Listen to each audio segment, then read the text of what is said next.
When I was young, I didn't really know what I was going to do when I got older. People kept asking me, but then eventually I thought that the idea of inventing things would be really cool. And the reason I thought that was because I read a quote from Arthur C. Clarke, which said that a sufficiently advanced technology is indistinguishable from magic, and that's really true. If you go back, say 300 years, the things that we take for granted today would be you'd be burned at the stake for. Being able to fly, being able to see over long distances, being able to communicate, and having access to all the world's information instantly from almost anywhere on the earth. This is stuff that really would be magic, or would be considered magic in times past. In fact, I think it actually goes beyond that, because there are many things that we take for granted today that weren't even imagined in times past. They weren't even in the realm of magic. So it actually goes beyond that. So I thought, well, if I can do some of those things, basically if I can advance technology, then that's like magic, and that would be really cool. And I also had sort of a slight existential crisis, because I was trying to figure out what does it all mean? Like, what's the purpose of things?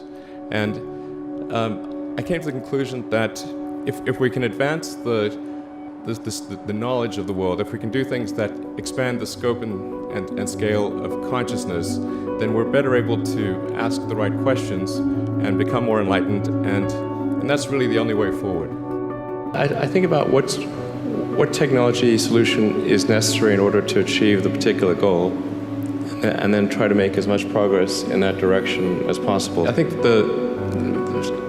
being a multi-planet species and being out there among the stars is important for the long-term survival of humanity. But then the part that I find personally most motivating is that it creates a sense of adventure, and it makes people excited about the future. If you consider two futures, one where we are forever confined to Earth until eventually something terrible happens, or another future where we are out there on many planets, maybe even going beyond the solar system. I think that second version is incredibly exciting and inspiring, and there need to be reasons to get up in the morning. Life can't just be about solving problems. Otherwise, what's the point? There's got to be things that people find inspiring and make life worth living. When my brother and I were starting our first company, instead of getting an apartment, we just rented a small office, and we slept on the couch. And we showered at the YMCA, and we're so hot up we had one computer, so the website was up during the day, and I was coding at night, 7 days a week, all the time. And I sort of briefly had a girlfriend in that period, and in order to be with me, she had to sleep in the office. So work hard, like every waking hour. That's the thing I would say particularly if you're starting a company. A natural human tendency is wishful thinking. So a challenge for entrepreneurs is to say, well, what's the difference between really believing in your ideals and sticking to them versus pursuing some unrealistic dream that doesn't actually have merit? And that is a really difficult thing to tell. Can you tell the difference between those two things? Right. So you need to be sort of very rigorous in your self-analysis. I think certainly extremely tenacious, and then just work like hell. I mean, you just have to put in 80 to 100-hour weeks every week. All those things improve the odds of success.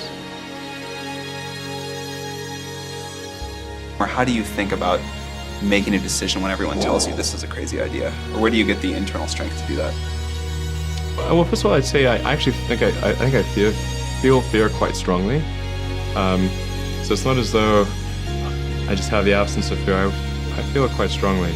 But there are just times when something is important enough, you believe in it enough, that you do it in spite of fear. People shouldn't think, well, I feel fear about this, and therefore I shouldn't do it. It's normal to feel fear. So you just feel it and let the importance of it drive you to do it anyway? If you just accept the probabilities, then That diminishes fear. Drive overrides fear. It's about believing in the future and thinking that the future will be better than the past. And I can't think of anything more exciting than going out there and being among the stars.